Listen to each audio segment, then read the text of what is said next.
தன்னைத்தானே ஒரு சிறந்த மனிதனா உருவாக்கிக்கிற அந்த பாதையில இருக்கிறவங்களுக்கு அந்த ஃப்ரீவில் எக்ஸிக்யூட் பண்ணக்கூடிய திறமை இருக்கும். அந்த கர்மா இருந்தா கூட அந்த கர்மாவை மீறி அவங்க சந்தோஷமா வாழக்கூடிய தன்மை அவங்களுக்கு கிடைக்கும்.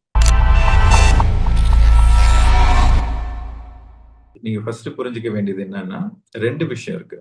ஒண்ணு, எல்லாமே சோல் பிளான் படி தான் நடக்கும். ஓகே. நம்ம பொறக்கறதுக்கு முன்னாடி ஒரு பிளானிங் இருக்கும். சப்போஸ் நீங்க ஒரு வீடு கட்டணும் அப்படின்னா, இங்க ஹால் இருக்கணும், இங்க கிச்சன் இருக்கணும், இங்க ரூம் இருக்கணும், இங்க இந்த மாதிரி செட்டப் இருக்கணும், இங்க போர்டிகோ இருக்கணும், இங்க கார்டன் இருக்கணும், இங்க கார் பார்க் இருக்கணும்ட்டு எல்லாம் பிளான் பண்ணிட்டு தானே நீங்க வீடு கட்டுவீங்க. இந்த உலகத்துல பொறக்கறதுக்கு முன்னாடி ஒரு டீடைல்டா ஒரு பிளான் பண்ணணும்.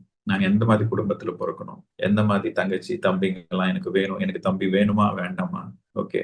சோ எல்லாமே எந்த மாதிரி படிப்பு படிக்கணும், எந்த ஸ்கூல்ல சேரணும், எந்த மாதிரி வேலை பண்ணணும், ஓகே, என்னென்ன மாதிரி லெசன்ஸ் எல்லாம் கத்துக்கணும் அப்படின்ட்டு எதை பேஸ் பண்ணி இந்த பிளானிங் நடக்கும்னாக்கா, அந்த ஆன்மா உலகத்துல பிறக்கிறது பாடங்கள் கத்துக்கிறதுக்காக. சொன்னேன் இல்லையா, to make yourself little more beautiful. உங்களை நீங்களே அழகுபடுத்துறது. உங்கள் அந்த வாழ்க்கையோட பாடங்கள், அதாவது அந்த சோல் லெசன்ஸ் நீங்க கத்துக்கிட்டே வந்தீங்கன்னாக்கா, you are making yourself little more beautiful.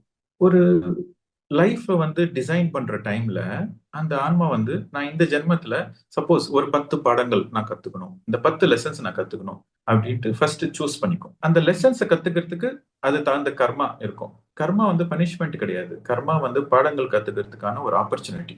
So for example, நீங்க ஒருத்தருக்கு ஒரு துன்பத்தை கொடுத்திருக்கீங்க, ஒருத்தருக்கு ஒரு கெடுதல் பண்ணிருக்கீங்க.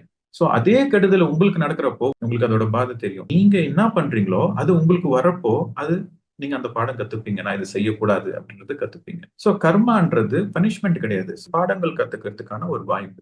ஆரம்ப ஜென்மத்துல நிறைய கர்மாங்க, நம்ம நிறைய பேட் கர்மாஸ் நம்ம பண்ணுவோம் ஆரம்ப ஜென்மங்கள்ல. ஏன்னா நம்மளுக்கு நல்லது எது கெட்டது எதுன்னு தெரியாது. சோ அப்ப நிறைய பேட் கர்மாஸ் பண்ணுவோம். அதுக்கு அடுத்தடுத்து வர ஜென்மத்துல அந்த கர்மா எல்லாம் நம்ம தீக்கிறதுக்கு நிறைய பாடங்கள் கத்துக்கிட்டே வரும். அந்த பாடங்கள் கத்துக்க கத்துக்க அந்த கர்மா தீர்ந்துட்டே வரும்.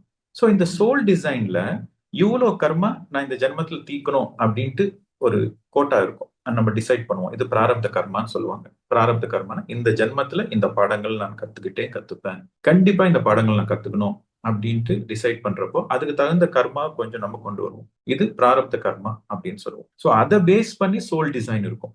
அந்த கர்மாவை பேஸ் பண்ணி தான் உங்களுக்கு எந்த மாதிரி அப்பா அம்மா, எந்த மாதிரி சேலஞ்சஸ், எந்த மாதிரி உங்களுக்கு கஷ்ட நஷ்டங்கள்லாம் வரும். ஏன்னா கஷ்ட நஷ்டத்துல தானே நம்ம பாடங்கள் கத்துப்போம்.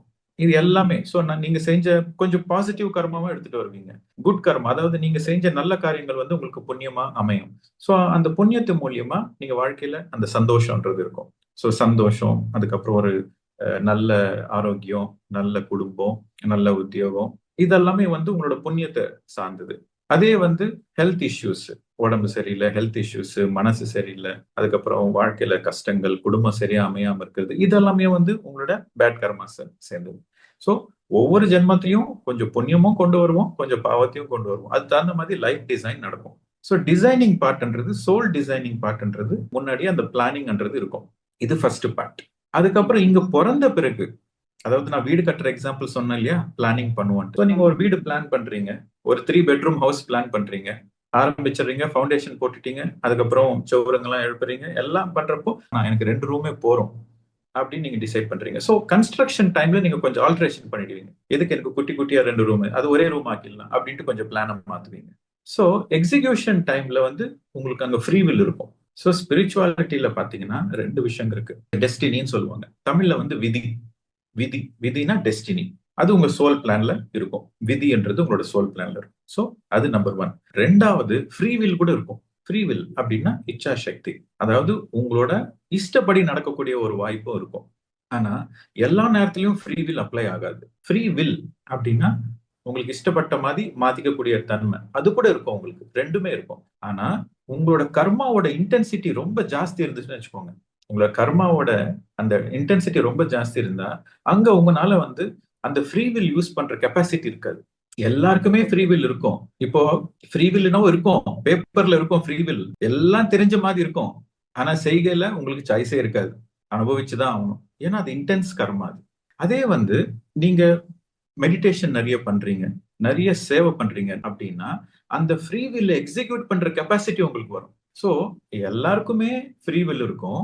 ஆனா இந்த சன்மார்க்கத்துல இருக்கிறவங்க, இந்த சத்திய பாதையில இருக்கிறவங்களுக்கு இந்த மெடிடேஷன் பண்ணி தன்னைத்தானே ஒரு சிறந்த மனிதனா உருவாக்கிக்கிற அந்த பாதையில இருக்கிறவங்களுக்கு அந்த ஃப்ரீ வில் எக்ஸிக்யூட் பண்ணக்கூடிய திறமை இருக்கும். அதாவது அந்த கர்மா இருந்தா கூட அந்த கர்மாவை மீறி அவங்க சந்தோஷமா வாழக்கூடிய தன்மை அவங்களுக்கு கிடைக்கும்.